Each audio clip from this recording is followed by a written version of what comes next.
गणतंत्र दिवस की पूर्व संध्या पर महामहिम राष्ट्रपति द्रौपदी मुर्मू भी संबोधित करने वाली हैं और उनका पूरा संबोधन भी हम आपको दिखाएंगे कि राष्ट्र के नाम आखिर राष्ट्रपति का क्या संदेश इस बार होने वाला है।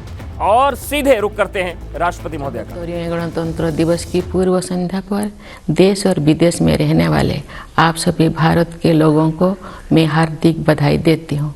संविधान के लागू होने के दिन से लेकर आज तक हमारी यात्रा अद्भुत रही है और इससे कई अन्य देशों को प्रेरणा मिली है। प्रत्येक नागरिक को भारत की गौरव गाथा पर गर्व का अनुभव होता है। जब हम गणतंत्र दिवस मनाते हैं तो अब एक राष्ट्र के रूप में हमने मिलजुल कर जो उपलब्धियां प्राप्त की है उनका हम उत्सव मनाते हैं। भारत विश्व की सबसे पुरानी जीवंत सभ्यताओं में से एक है। भारत को लोकतंत्र की जननी कहा जाता है, फिर भी हमारा आधुनिक गणतंत्र युवा है। स्वतंत्रता के प्रारंभिक वर्षों में हमें अनगिनत चुनौतियों और प्रतिकूल परिस्थितियों का सामना करना पड़ा। लंबे विदेशी शासन के अनेक बुरे परिणामों में से दो कुप्रभाव थे, भयंकर गरीबी और निरक्षरता। फिर भी भारत अविचलित रहा। आशा और विश्वास के साथ हमने मानव जाति के इतिहास में एक अनूठा प्रयोग शुरू किया। इतनी बड़ी संख्या में इतनी विविधताओं से भरा जनसमुदाय एक लोकतंत्र के रूप में एकजुट नहीं हुआ था। ऐसा हमने इस विश्वास के साथ किया कि हम सब एक ही हैं और हम सभी भारतीय हैं। इतने सारे पंथों और इतनी सारी भाषाओं ने हमें विभाजित नहीं किया है, बल्कि हमें जोड़ा है। इसलिए हम एक लोकतांत्रिक गणतंत्र के रूप में सफल हुए हैं। यही भारत का सार तत्व है। ये सार तत्व संविधान के केंद्र में रहा है और समय की कसौटी पर खरा उतरा है। स्वतंत्रता संग्राम के आदर्शों के अनुरूप हमारा गणतंत्र को आधार देने वाला संविधान बना। महात्मा गांधी के नेतृत्व में राष्ट्रीय आंदोलन का उद्देश्य स्वतंत्रता प्राप्त करना भी था और भारतीय आदर्शों को फिर से स्थापित करना भी था। उन दशकों के संघर्ष और बलिदान ने हमें न केवल विदेशी शासन से बल्कि थोपे गए मूल्यों और संकीर्ण विश्व दृष्टिकोण से भी आज़ादी दिलाने में मदद की।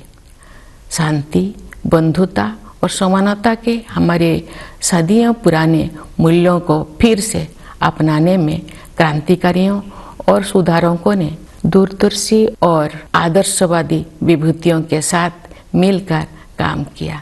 जिन लोगों ने आधुनिक भारतीय चिंतन धारा को प्रवाह दिया, उन्होंने आन भद्राः कर्तव्यन्तु विश्वतः, अर्थात हमारे पास सभी दिशाओं से अच्छे विचार आए कि वैदिक उपदेश के अनुसार प्रगतिशील विचारों का भी स्वागत किया।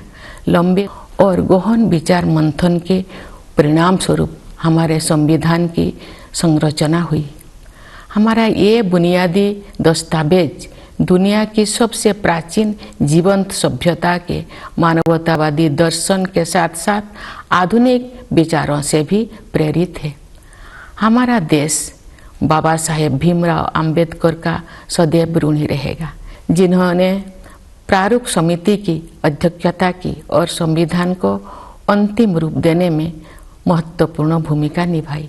आज के दिन हमें संविधान का प्रारंभिक मसौदा तैयार करने वाले विधिवेत्ता श्री B.N. राव तथा अन्य विशेषज्ञों और अधिकारियों को भी स्मरण करना चाहिए, जिन्होंने संविधान निर्माण में सहायता की थी। हमें इस बात का गर्व है कि उस संविधान सभा के सदस्यों ने भारत के सभी क्षेत्रों और समुदायों का प्रतिनिधित्व किया। संविधान निर्माण में सभा की 15 महिला सदस्यों ने भी योगदान दिया। संविधान में निहित आदर्शों ने निरंतर हमारे गणतंत्र को राह दिखाई है। इस अवधि के दौरान भारत एक गरीब और निरक्षर राष्ट्र की स्थिति से आगे बढ़ते हुए विश्व मंच पर एक आत्मविश्वास से भरे राष्ट्र का स्थान ले चुका है। तो महामहिम राष्ट्रपति पूर्व संध्या पर गणतंत्र दिवस की राष्ट्र को संबोधित कर रहे हैं और संविधान निर्माण से लेकर राष्ट्र निर्माण तक की बातों पर वो अपना प्रकाश डाल रही हैं। काफी प्रगति की है। बेटी बचाओ बेटी पढ़ाओ अभियान में लोगों की भागीदारी के बल पर हर कार्य क्षेत्र में महिलाओं का प्रतिनिधित्व बढ़ रहा है। राज्य की अपनी यात्राओं, शिक्षण संस्थानों के कार्यक्रमों और प्रोफेशनल्स के विभिन्न प्रतिनिधि मंडलों से मिलने के दौरान मैं युवतियों के आत्मविश्वास से बहुत प्रभावित होती हूँ। मेरे मन में कोई संदेह नहीं है कि महिलाओं की आने वाले काल के भारत को स्वरूप देने के लिए अधिकतम योगदान देंगे। यदि आधी आबादी को राष्ट्र निर्माण में अपनी श्रेष्ठतम क्षमता के अनुसार योगदान करने की अवसर दिया जाए तथा उन्हें प्रोत्साहित किया जाए तो ऐसे कौन सा चमत्कार है जो नहीं किया जा सकता है।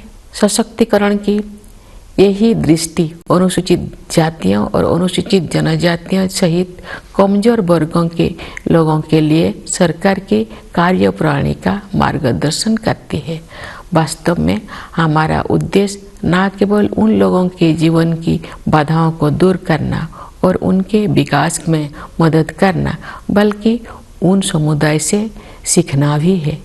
विशेष रूप से जनजातीय समुदाय के लोग पर्यावरण की रक्षा से लेकर समाज को और अधिक एकजुट बनाने तक कई क्षेत्रों में सीख दे सकते हैं। प्यारे देशवासियों, शासन के सभी पहलुओं में बदलाव लाने और लोगों की रचनात्मक ऊर्जा को उजागर करने के लिए हाल के वर्षों में किए गए प्रयासों की श्रृंखला के परिणाम स्वरूप अब विश्व समुदाय भारत को सम्मान की नई दृष्टि से देखता है। विश्व के विभिन्न मंचों पर हमारी सक्रियता से सकारात्मक बदलाव आने शुरू हो गया है। विश्व मंच पर भारत ने जो सम्मान अर्जित किया है उसके फलस्वरूप देश को नए अवसर और जिम्मेदारियां भी मिली है। जैसा कि आप सब जानते हैं, इस वर्ष भारत G20 देशों के समूह की अध्यक्षता कर रहा है। विश्व बंधुत्व के अपने आदर्श के अनुरूप हम सभी की शांति और समृद्धि के पक्षधर है।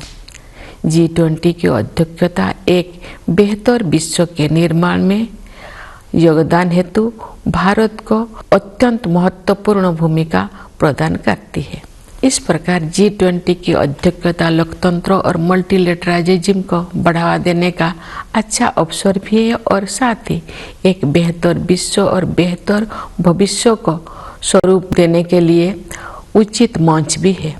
मुझे विश्वास है कि भारत के नेतृत्व में G20 अधिक न्यायपरक और स्थिरतापूर्ण विश्व व्यवस्था के निर्माण के अपने प्रयासों को और आगे बढ़ाने में सफल होगा। G20 के सदस्य देशों के कुल मिलाकर विश्व की आबादी में लगभग 2/3 और ग्लोबल GDP में लगभग 85% हिस्सा है।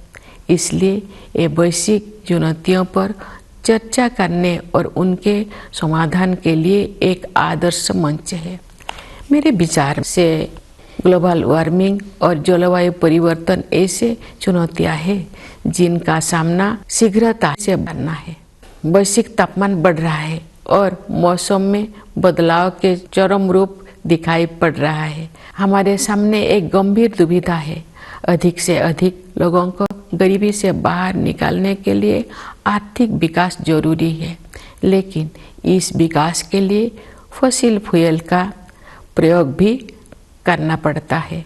दुर्भाग्य से ग्लोबल वार्मिंग का सबसे अधिक कष्ट गरीब तबके के लोगों को सहन करना पड़ता है। ऊर्जा के वैकल्पिक स्रोतों को विकसित करना और लोकप्रिय बनाना भी एक समाधान है। भारत ने सौर ऊर्जा और इलेक्ट्रिक वाहनों को नीतिगत प्रोत्साहन देकर इस दिशा में सराहनीय कदम उठाया है।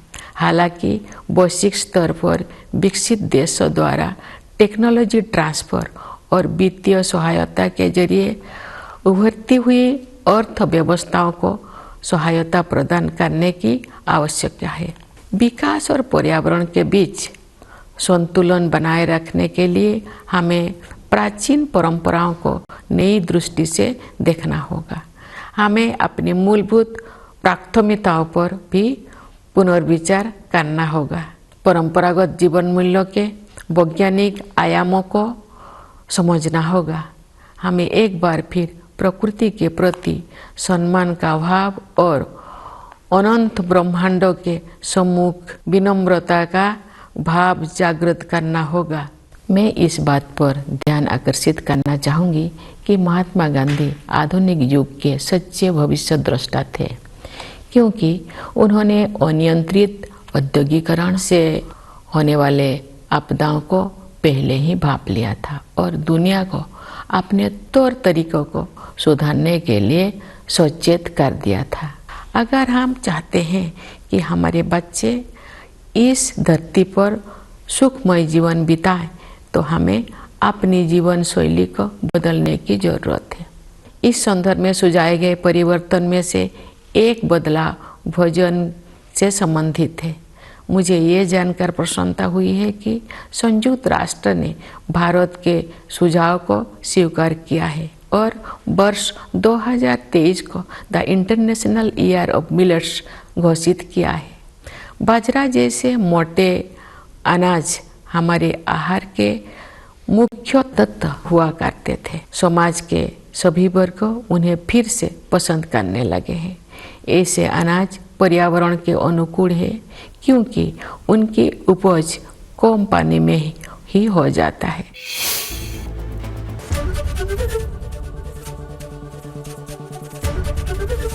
एबीपी गंगा, खबर आपकी, जुबान आपकी।